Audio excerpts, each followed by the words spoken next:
नमस्कार। क्या कभी ये बात दिमाग में आई है कि अपना देश भारत इतना विशाल है कि इसके एक कोने में जब सूरज उगता है ना, तो दूसरे कोने में अभी भी रात होती है। आज हम भारत के इसी विशाल आकार और दुनिया के नक्शे पर इसकी जो अनोखी जगह है, उसके रहस्यों को समझेंगे। जी हाँ, पूरे 2 घंटे। ये जानकर शायद थोड़ी हैरानी हो, लेकिन भारत के सबसे पूर्वी और सबसे पश्चिमी छोर के लोकल टाइम में करीब करीब 2 घंटे का फर्क है। मतलब जब अरुणाचल प्रदेश में लोग अपने दिन की शुरुआत कर रहे होते हैं, तब गुजरात में सुबह होने में अभी भी 2 घंटे बाकी होते हैं। कमाल है ना? तो फिर सबसे बड़ा सवाल तो यही उठता है कि भाई जब इतना बड़ा टाइम गैप है तो फिर पूरे देश में हम सब की घड़ियां एक ही टाइम कैसे दिखाती हैं। चलिए इस मजेदार पहेली को मिलकर सुलझाते हैं। तो ठीक है, इस पहेली को सुलझाने के लिए हमें सबसे पहले ये समझना होगा कि अपना देश भारत इस बड़े से ग्लोब पर आखिर है कहाँ। चलिए पता लगाते हैं। तो देखिए, भारत पूरी तरह से उत्तरी गोलार्ध यानी नॉर्दर्न हेमिस्फीयर में है। अगर आसान भाषा में कहूं तो पृथ्वी को बीच से 2 हिस्सों में बांटने वाली एक काल्पनिक रेखा है, जिसे हम भूमध्य रेखा या इक्वेटर कहते हैं। अपना देश पूरी तरह से इसके उत्तर में पड़ता है।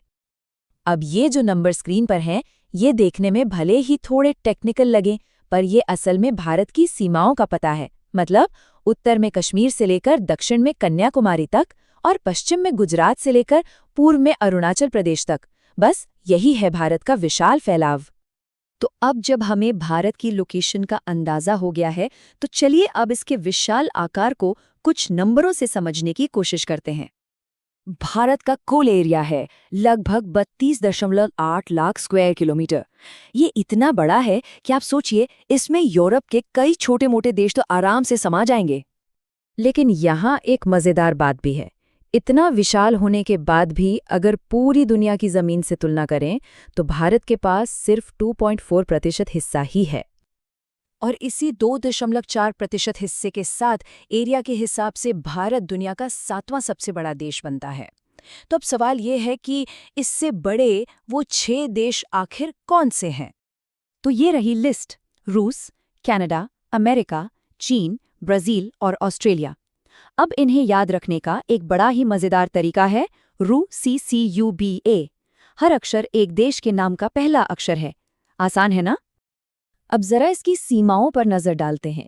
भारत की जो जमीनी सीमा है वो है 15,200 किलोमीटर लंबी। और अगर हम समुद्र तट की बात करें, जिसमें हम द्वीपों को भी शामिल कर लें, तो वो 7,500 किलोमीटर से भी ज्यादा है।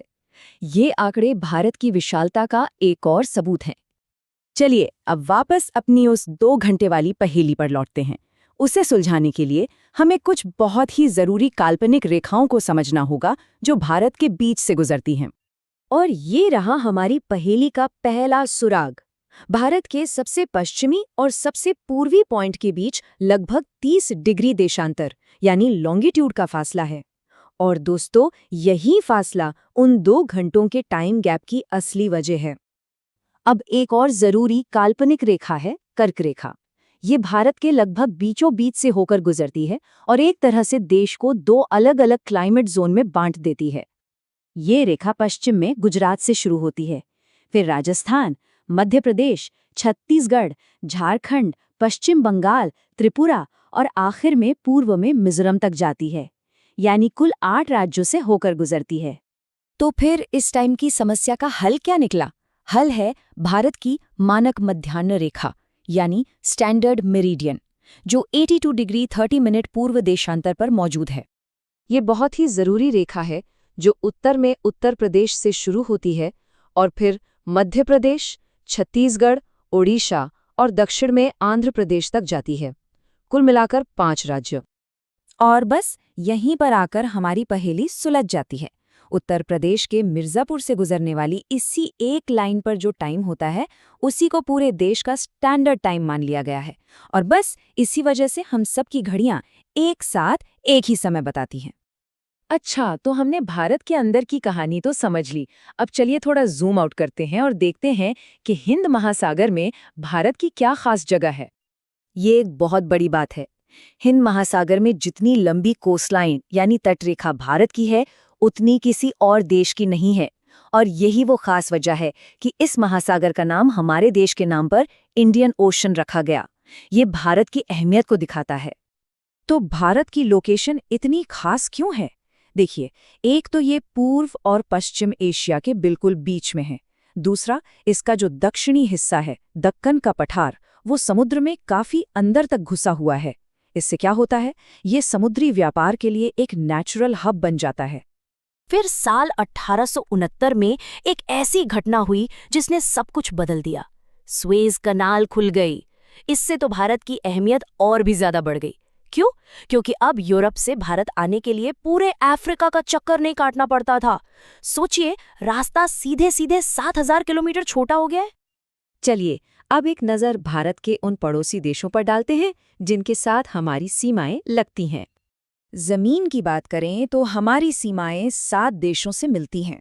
और अगर हम समुद्र की तरफ देखें तो दक्षिण में हमारे 2 पड़ोसी हैं जो द्वीप हैं, श्रीलंका और मालदीव। और हाँ, भारत और श्रीलंका के बीच पानी का जो एक संकरा सा रास्ता है ना, उसे पाक जलडमरू मध्य या पाक स्ट्रेट कहते हैं।